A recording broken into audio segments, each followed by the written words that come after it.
गृहमंत्री अमित शाह के इंटरव्यू से बौखलाए अरविंद केजरीवाल। अरविंद केजरीवाल ने प्रधानमंत्री मोदी का मांग लिया इस्तीफा। गृहमंत्री अमित शाह ने सत्येंद्र जैन पर भी किया बड़ा खुलासा। जिस केस में सत्येंद्र जैन को मिली जमानत, उस केस में नहीं लगी कोई भी क्लोजर रिपोर्ट। देश की मोदी सरकार अब ऐसा कानून लाने की तैयारी कर रही है और जिसे पिछले दिनों सदन में भी पेश किया गया, जिसमें प्रधानमंत्री, मुख्यमंत्री या कोई भी मंत्री अगर 30 दिनों तक जेल में रहता है तो उसे अपने पद को छोड़ना पड़ेगा और देना पड़ेगा इस्तीफा।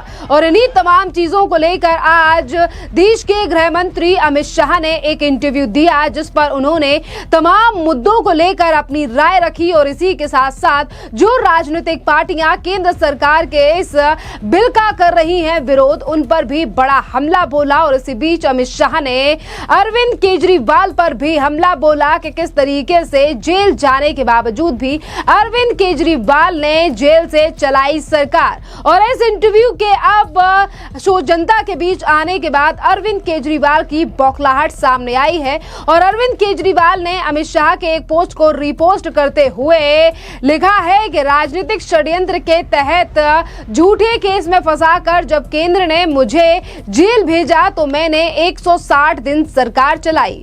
पिछले 7 महीनों में दिल्ली की बीजेपी सरकार ने दिल्ली का ऐसा हाल कर दिया है कि आज दिल्ली वाले उसे जेल वाली सरकार को याद कर रहे हैं। कम से कम जेल वाली सरकार के वक्त बिजली नहीं जाती थी, पानी आता था, अस्पताल और मोहल्ला क्लिनिक में फ्री दवाइयां मिलती थी, फ्री टेस्ट होते थे और एक बारिश में इतना ज्यादा बुरा हाल नहीं होता था। प्राइवेट स्कूलों को मनमानी और गुंडा करने की इजाजत नहीं थी। और इसी के साथ उन्होंने कहा है कि अगर किसी पर झूठा केस लगाकर उसे जेल में डाला जाए और बाद में वो दोषमुक्त हो जाए तो उसे झूठ यानी कि तो उस पर झूठा केस लगाने वाले मंत्री को कितने साल की जेल होनी चाहिए। और इसी के साथ उन्होंने कहा क्या ऐसे प्रधानमंत्री यानी कि जिन्होंने जेल में डाला, क्या उन्हें उससे उनके पद से इस्तीफा दे देना चाहिए। देखिए, एक तरफ अरविंद केजरीवाल की बौखलाहट इसीलिए जायज है, इसीलिए वो लगातार अपनी बौखलाहट दिखा रहे हैं क्योंकि अरविंद केजरीवाल ने जिस तरीके से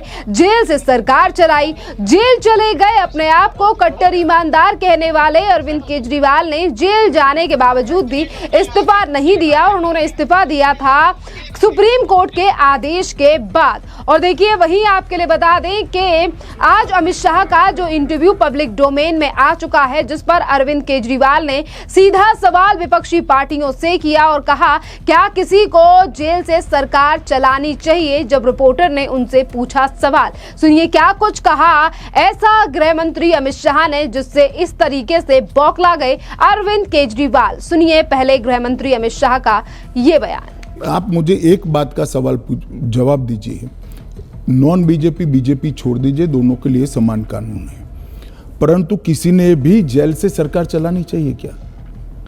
आजादी से अब तक कई सारे नेता जेल में गए, कई सारे मुख्यमंत्री भी गए, मंत्री भी गए और सबने इस्तीफा देकर जेल में गए। अभी अभी एक ट्रेंड शुरू हुआ कि जेल में जाने के बाद भी इस्तीफा नहीं देना।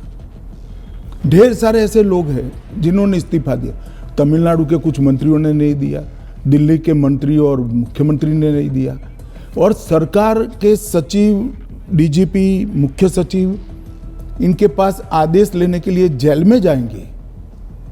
ये क्या हमारे लोकतंत्र को दुनिया में सम्मान दिलाएगा क्या? तो देखा आपने अरविंद केजरीवाल को लेकर गृह मंत्री अमित शाह का बयान सुना और उन्होंने सीधे तौर पर कहा है कि अगर कोई जेल चला जाता है तो उसे क्या सरकार इस तरीके से सरकार चलानी चाहिए। वहां पर उन्होंने पार्टी और विपक्ष की बात तो नहीं की, पर उन्होंने सीधे तौर पर इस बिल का विरोध करने वाले लोगों के ऊपर हमला बोला। और इसी के साथ हम आपको सुनाते हैं अब अमित शाह का ऐसा दूसरा बयान, जिस पर अमित शाह ने अरविंद केजरीवाल का बिना नाम लिए और उन तमाम नेताओं का जिक्र किया कि किस तरीके से जब उन पर कोई आरोप या फिर जब उन्हें जेल जाना पड़ा तो उन्होंने किस तरीके से इस्तीफा दे दिया था। सुनिए अमित शाह का ये बयान। हमारी कोर्ट भी कानून की गंभीरता को समझती है। जब 30 दिन के बाद पद छोड़ना है तो वो उसके पहले इसका फैसला करेगी कि बेल मिलना चाहिए या नहीं मिलना चाहिए। हाई कोर्ट में जब केस गया कि श्री केजरीवाल जेल में है, तब उनको वहां से इस्तीफा देने चाहिए। एक पब्लिक इंटरेस्ट लिटिगेशन फाइल हुआ। हाईकोर्ट ने कहा कि हम सैद्धांतिक रूप से मानते हैं कि इनको छोड़ देना चाहिए मॉरल ग्राउंड पर, परंतु अभी के कानून में कोई प्रावधान नहीं है। चलिए, अब कानून में प्रावधान हो गया। मेरा बहुत स्पष्ट मानना है, मेरी पार्टी का मानना है, देश के प्रधानमंत्री का मानना है कि इस देश में कोई भी मुख्यमंत्री हो, मंत्री हो या प्रधानमंत्री हो, जेल में रहकर सरकार नहीं चला सकते। पहले भी कई लोगों ने मॉरल ग्राउंड पर इस्तीफा दिया है। लाल कृष्ण आडवाणी जी ने दिया था, येदुरप्पा जी ने दिया था, ईश्वरप्पा जी ने दिया था, जॉर्ज फर्नांडिस जी ने दिया था। कई सारे लोगों ने मॉरल ग्राउंड पर इस्तीफे दिए हैं। कोई जेल में जाकर सरकार नहीं चलाई। इवन हेमंत सोरेन ने दिया था रिसेंट पास्ट में। जब वो छूट कर आए तो फिर से मुख्यमंत्री बन गए। अब इसका हमने कानूनी प्रोविजन किया है, क्योंकि जब पहले कानून बने होंगे, संविधान बना होगा, तब संविधान निर्माताओं ने ऐसी निर्लज्जता का कल्पना नहीं करा होगा कि कोई भी मुख्यमंत्री जेल में जाएगा और अंदर से मुख्यमंत्री बना रहेगा। खैर, अब ऐसी घटनाएं हुई है रिसेंट पास्ट में, तो हमें हमारी नैतिक मूल्यों के स्तर को गिरने नहीं देना चाहिए। एक कानून नैतिक स्तर के मूल्यों को एक आधार देगा और इससे हमारा लोकतंत्र निश्चित रूप से मजबूत होगा। और इसी के साथ साथ देखिए, इसी के साथ मुख्यमंत्री और आज जो तमाम राज्यों के मुख्यमंत्री हैं या फिर जो तमाम और नेता हैं, जिनमें अरविंद केजरीवाल से लेकर राहुल गांधी और तमाम विपक्षी पार्टियां, ममता बनर्जी शामिल हैं, जो कि केंद्र सरकार के लाए गए इस बिल का काफी ज्यादा विरोध कर रही हैं, जिसमें 30 दिन में जेल रहने के बाद देना पड़ेगा इस्तीफा। तो ऐसी पार्टी और अरविंद केजरीवाल, राहुल गांधी और पूरे विपक्ष पर हमला बोलते हुए अमित शाह ने कहा है कि पद से चिपके रहने के लिए सरकार के लाए गए बिल का विरोध कर रही हैं ये राजनीतिक पार्टियां। सुनिए अमित शाह का ये बयान। ये उनका पद से चिपक रहने के लिए एक अलग प्रकार से बनाया हुआ खूबसूरत आर्ग्यूमेंट है। मैं मानता हूं हमारी कोर्ट्स संवेदनशील है और जब किसी का पद जाता है तो निश्चित रूप से कोर्ट समय मर्यादा में उनकी जमानत के फैसले करेंगे, जो भी होगा उसका। मैं विपक्ष के लिए नहीं लिखा, पक्ष विपक्ष जो भी होगा, इसकी जमानत के फैसले तुरंत ही करने की पद्धति भी डेवलप होगी, ऐसा मेरा स्पष्ट मानना है। वो तो कहते हैं कि पॉलिटिक्स ऑफ वेंडेटा होगा, क्योंकि जो इन्वेस्टिगेटिंग ऑफिसर है, जो पुलिसिंग है, वो सब सेंट्रल के कमांड में आ जाता है। पूरी चीज में से आपकी सरकार है तो फिर पूरी चीज में से कोर्ट को बाहर ही रख रही है। तो कोर्ट जाने से पहले इन्वेस्टिगेशन भी तो होगा ना। इन्वेस्टिगेशन तो पुलिस के हाथ में। मैं समझ गया, इन्वेस्टिगेशन हो गया, गलत हुआ, मान लीजिए आरोप भी मान लीजिए, अरेस्ट भी गलत हुई, तो 30 दिन में कोर्ट कहेगा अरेस्ट गलत है। और वेंडेटा की बात कांग्रेस पार्टी कर रही है, इनको शोभा नहीं देता जी। पर ये फिर वही पॉलिटिक्स की बात हो गई ना, क्योंकि आप कह रहे हैं कि इतने सारे राज्य हैं जहां पर बीजेपी के चीफ मिनिस्टर्स हैं, लेकिन वो तो टारगेट में नहीं होंगे। वो तो कह रहे हैं कि जहां पर बीजेपी की सरकार नहीं है वहां के चीफ मिनिस्टर्स को आप टारगेट बनाएंगे, खासकर ये जो इंडिया अलायंस के जो चीफ मिनिस्टर्स हैं। देखिए, मैं अभी भी कहता हूं कि भारतीय जनता पार्टी और एनडीए शासित जो राज्य हैं वहाँ कोई भी करप्शन या हमारे मंत्री या मुख्यमंत्री के खिलाफ केस है, उनका आरोप मान लीजिए, मानने के लिए ये फर्जी आरोप है, मगर एक सेकंड के लिए मान लीजिए कि कानून का काम नहीं करेगा, तो कोई भी व्यक्ति कोर्ट के सामने जा सकता है और कह सकता है कि इनके सामने एफआईआर दर्ज करने का आदेश दीजिए। और जब उनकी सरकार थी और वो ऐसा करते थे, तब बहुत सारी जांच कोर्ट के आदेशों से शुरू हुई है।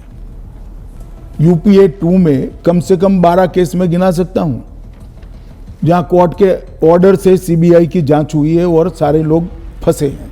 एक तरफ अमित शाह ने इस बिल का विरोध कर रहे और लगातार किस तरीके से अरविंद केजरीवाल के ऊपर आरोप लगा और जब वो जेल गए तो किस तरीके से उन्होंने जेल से सरकार चलाई। और इसी बीच जब रिपोर्टर के द्वारा ये सवाल पूछा गया, पत्रकार के द्वारा अमित शाह से, गृह मंत्री से सवाल पूछा गया कि अगर कोई नेता 4 साल या 5 साल की सजा काटने के बाद वापस आता है तो क्या उसका वो समय वापस आ जाएगा। और एग्जाम्पल तौर पर यहाँ पर सत्येंद्र जैन के नाम का जिक्र किया गया, जिस पर अमित शाह ने सीधे तौर पर आम आदमी पार्टी की पोल खोलकर रख दी। जिस तरीके से आम आदमी पार्टी लगातार ये आरोप लगाती है और कहती है कि सत्येंद्र जैन या आम आदमी पार्टी के नेताओं को बिना किसी आरोप के, बिना किसी तथ्य के जेल में रखा गया और आज सत्येंद्र जैन बाहर हैं, जिस पर गृह मंत्री अमित शाह ने कहा कि उन्हें 4 साल तक जमानत नहीं मिली। केस अभी भी चल रहा है। जिस एफआईआर में वो 4 साल जेल में रहे उसमें क्लोजर रिपोर्ट अभी तक दाखिल नहीं हुई है। वो अभी भी उन पर ये केस चल रहा है और जिस मामले में उन्हें रिहाई मिली है वो 2022 के केस में क्लोजर रिपोर्ट दाखिल हुई थी। और जिन 4 मामलों में वो जेल गए थे, लंबे समय तक रहे हैं जिन मामलों को लेकर, उन चारों मामलों में अभी भी सीबीआई उनके खिलाफ चार्जशीट सीबीआई ने उनके खिलाफ चार्जशीट को दाखिल कर दिया है और वो ट्रायल फेस कर रहे हैं। सत्येंद्र जैन को जिन जिन मामलों में लंबे समय तक जेल में रहना पड़ा उन सभी में एजेंसी के द्वारा वो अब ट्रायल फेस कर रहे हैं, ना कि उन तमाम मामलों में उन्हें अभी तक कोई भी बेल मिली है। देखिए यहाँ पर अरविंद केजरीवाल इसीलिए भी ज्यादा बौखला रहे हैं क्योंकि इस पूरे इंटरव्यू में अरविंद केजरीवाल का बिना नाम लिए हुए और किस तरीके से आम आदमी पार्टी के द्वारा फैलाए जा रहे प्रोपोगंडा का पूरी तरीके से भंडा फोड़ दिया है इस पूरे इंटरव्यू में गृह मंत्री अमित शाह ने। और उन्होंने बता दिया है कि यहाँ पर किसी का टाइम बर्बाद नहीं हुआ, बल्कि जिन 4